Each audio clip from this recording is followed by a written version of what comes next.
திராவிட முன்னேற்ற கழகத்திலையும் வாங்குவாங்க. தேர்தல் பணிக்குழு தேர்தல் வந்து இது அறிக்கை கொடுக்கணும்னு சொல்லுவாங்க. 500 தேர்தல் அறிக்கை கொடுப்பாங்க. அதுல நாங்க கொடுக்கக்கூடிய ஒரு 5-6 கோரிக்கை ஏதோ ஒன்னாவது வரணும் தான் நாங்க இதை கொடுக்குறோம். இப்போ அன்னைக்கு கொடுத்துருந்தா கூட என்ன கூட சில பர்சன் நீங்கன்னா ஏடிஎம்கேக்கு வந்து நீங்க வந்து ஆதரவு தெரிவிச்சிட்டீங்களா அப்படின்னா நான் திருப்பி கேட்டேன். சரி, நான் டிஎம்கே ஆதரவு தெரிவிக்க என்னோட கோரிக்கை அவங்க நிறைவேற்றலான்னு கேட்டேன். நான் கேட்ட கேள்வி கரெக்ட் தானே? சரி, நான் எந்த கட்சியோட ஆதரவு வந்து நான் இப்ப கொடுக்கல, என் சமுதாயம் கொடுக்கல.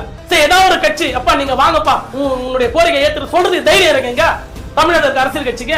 அப்ப இல்ல, என் உழைப்பு வேணும், என் மக்களோட சேவை வேணும், ஆனா நாங்க மட்டும் வேணும். அப்போ அது போல அன்னைக்கு பேசக்கூடிய அந்த இடத்துல எங்களுடைய கோரிக்கைகளை முன்னாள் அமைச்சர்கள் இந்த இடத்துல நம்ம அந்த விஷயத்தை பதிவு செஞ்சோம். நான் கொடுக்கக்கூடிய நீங்க பேப்பர் வாங்கி நீங்க படிக்க கூட, ஆனா என் வழிகள் இருக்குல்ல, அடி வயிற்றுல இருந்து இந்த சமுதாயம் 77 வருஷம் வஞ்சிக்கப்பட்டிருக்கின்றத நான் அந்த இடத்த பதிவு செஞ்சேன். குறிப்பாக ஒரு விஷயம் ஒன்று சொல்லணும். குறிப்பாக இந்த மக்களுக்கான ஒரு 5-6 ஒரு முக்கியமான பிரதான கோரிக்கைகள். அதாவது பாத்தீங்கன்னா இந்த சமுதாய மக்கள் என்பது எம்பிசி பிரிவு 108 ஜாதிகளோடு இருந்தாங்க.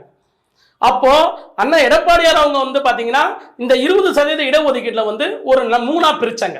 ஒன்னு வந்து பாத்தீங்கன்னா வன்னியர் சமூக மக்கள் எங்களுடைய தோழமை சமூக மக்களுக்கு 10.5 ஆகவும், அதுக்கப்புறம் சீர்மரபணு 7.5 ஆகவும், மீதி இருக்கக்கூடிய 42 சமூக மக்களுக்கு வந்து பாத்தீங்கன்னா 2.5 பிரிச்சாங்க. இப்போ இந்த மருத்துவ சமுதாய மக்கள் இந்த 2.5 தான் இருக்கிறோம்.